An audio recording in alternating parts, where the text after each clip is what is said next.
This is Matthew with Another World Terraria, where I teach and inspire you on the topics of rare plants and artistic nature displays. In this series of videos, I'm going to show you how I made the Buce Ravine Terrarium from start to finish. In this video, part 1, I'm going to go over the foundation, rocks, and roots.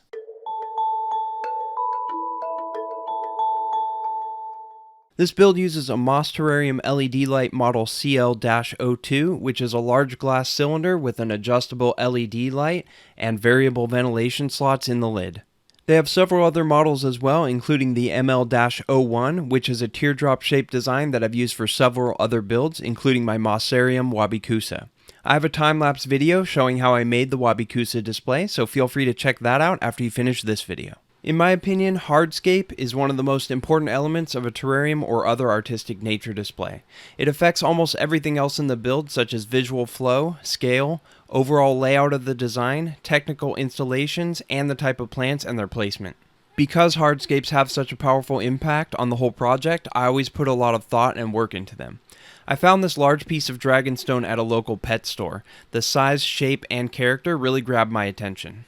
First, I put the stone in the Mossarium cylinder to see how it fits and looks. I temporarily put a rubber pad and bubble wrap in to protect the glass from getting damaged while playing around with the rock. Here's the rock inside the terrarium with the light on. I decided that the rock was going too high up towards the top, and I also didn't like how it tapers into a narrow base at the bottom. It didn't look right to me, and I figured it'd also be difficult to securely fix the rock in place, especially given how much it weighs. Therefore, I decided that I'd have the bottom of the rock cut off flat so it would sit more stably on the bottom of the terrarium, and also so that the top of the rock would sit slightly lower in the cylinder. I estimated about how much of the bottom I wanted cut off and marked it with a Sharpie pen.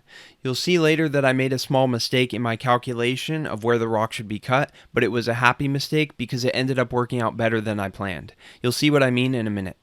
Next, I took the dragonstone to a local rock supply place and had them cut it for me. Since this type of rock is quite soft, their wet saw went through it like butter. Here's the cross section of the cut rock in case you're curious what it looks like inside. And here are both pieces of the cut stone standing up on their own. I decided that the bottom part that was cut off actually looked pretty nice, and I thought it might look good in the terrarium in conjunction with the larger piece. Here are both pieces of the cut rock inside of the terrarium. As mentioned, I made a small mistake in marking where the rock should be cut, so the larger piece was a bit shorter than I wanted. That's why you see it temporarily raised up on some PVC pipe sections in this photo. However, this mistake turned out to be serendipitous because it resulted in the bottom scrap being larger, and therefore it could be used more effectively as part of the landscape. Next, I decided to work a bit more on the hardscape to make it more interesting. The single large stone looks great, but on its own it lacks visual flow and looks unnatural. I decided to add more rocks to give the illusion that the entire picture is a natural outcropping and to draw the viewer's eye around the tank. Here are some small pieces of dragonstone that I bought in bulk. When designing a hardscape, I often go through many possible designs. Here's an initial prototype for the rock outcropping. This is one of several experimental layouts which helped me eventually arrive at the final layout that you'll see later in this video. This is plastic lighting grid, also known in the hobby as egg crate. I decided to make a plastic base foundation for this terrarium for a few reasons. First, the inside of the bottom of the glass cylinder has a slight convex or upward curve, so adding the plastic grid in provides a more stable base for the flat part of the rock. Second, since the rock is so heavy, the grid is useful to spread the weight over a larger area and acts as a bumper to protect the glass from direct contact and pressure. And third, stacking the grid will allow me to adjust the height of the different pieces of rock in the design. I had this scrap piece of lighting grid left over from another project. Following the edge of the glass cylinder, I used a Sharpie to mark approximately where I wanted to cut the grid so it would fit inside. These are the wire cutters that I use when cutting lighting grid. Note 3 important things about these. 1. The blades are directly aligned with each other and meet on the same plane. This ensures that the plastic is cut through cleanly and in a straight line. Don't use shear style cutters with offset blades because they'll often shatter the plastic and make it extremely difficult to cut. 2. The blades are off to the side of the jaws. This design makes it easier to cut exactly where you want, such as directly against one side of a grid row. And 3. The jaws are very short, which gives you more leverage to cut through the plastic without applying excessive force. Here's the plastic base after cutting it out of the larger piece. I also cut a smaller piece of grid so that I could stack it and make a multi-layer foundation with different heights. Here are the two pieces of grid stacked inside the terrarium. The combined height of both of these layers is about right to raise the primary rock to the level I wanted it in the terrarium. And here are the rocks on the plastic pieces at different heights, showing how it creates a dynamic layout and allows me to position the rocks where I want. Next, I needed to attach the plastic grid into the glass cylinder to provide a stable and secure base for later attaching these rocks. After putting a liberal amount of silicone on the bottom glass, I placed the plastic grid in and pressed it down. Then I gently wiggled the grid a few millimeters in each direction to get more silicone in contact with all sides of the grid squares. Next, I put some silicone on the first grid layer, and then I stacked on the second grid layer. Then I put silicone on the top grid as well as the back of the glass cylinder where the rock would contact it. I carefully placed the rock in so that it sat on the top layer of grid and aligned it how I wanted it. Also, at the same time, I ensured that the rock was contacting the silicone on the back as well, which you'll see in a minute. Here's a side view of the rock and stacked grid showing the silicone under all of the different layers. Although there is silicone sandwiched between the two grid layers, I wanted to give even more strength and stability to the foundation, so I put some patches of silicone around the outside of the grid, spanning both layers. This photo shows a top view of the silicone along the back of the glass and how the rock contacts with it. Later in the video series, you'll see a view from the outside of the back of the terrarium, which will give you another angle. Then I put some more silicone in and carefully positioned the smaller rock piece. Here's a terrarium with the foundation and both rocks siliconed in place. Later I added a third smaller piece of dragonstone off to the left of the scape, but forgot to take a photo at that stage. You'll see it in some photos in the next part of this series of videos. Now let's move on to adding the tree roots over the rocks. I have a couple of these bulk bag of roots that I got at a local fish store.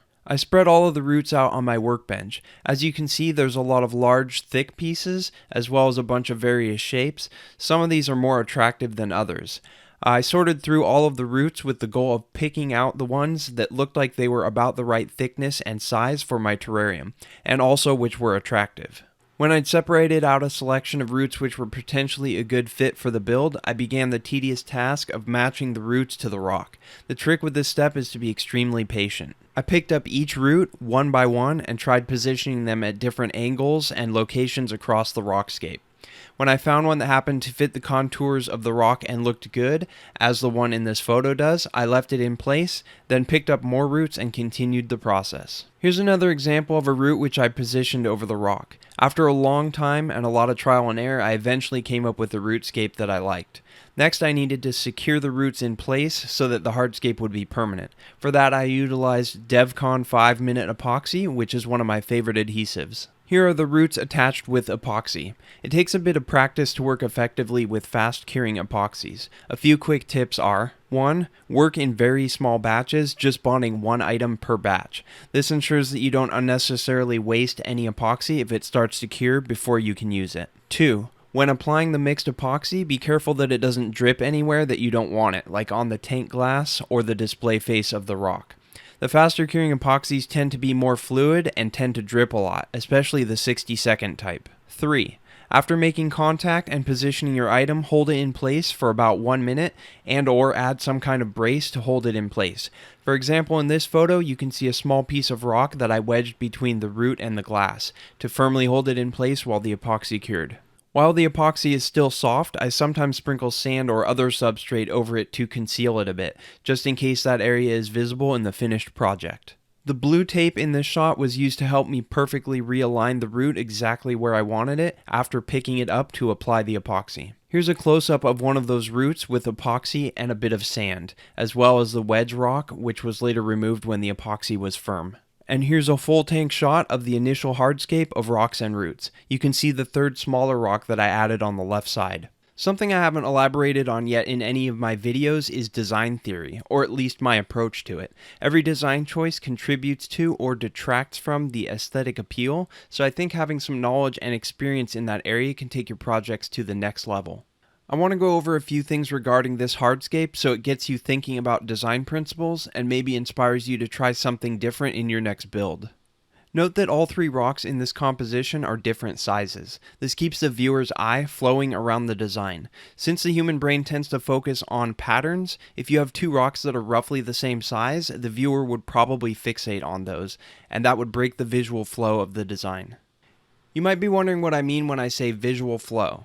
The way I would describe it is if something has visual flow, the viewer's eyes naturally follow certain paths and shapes in the design in a smooth and flowing way.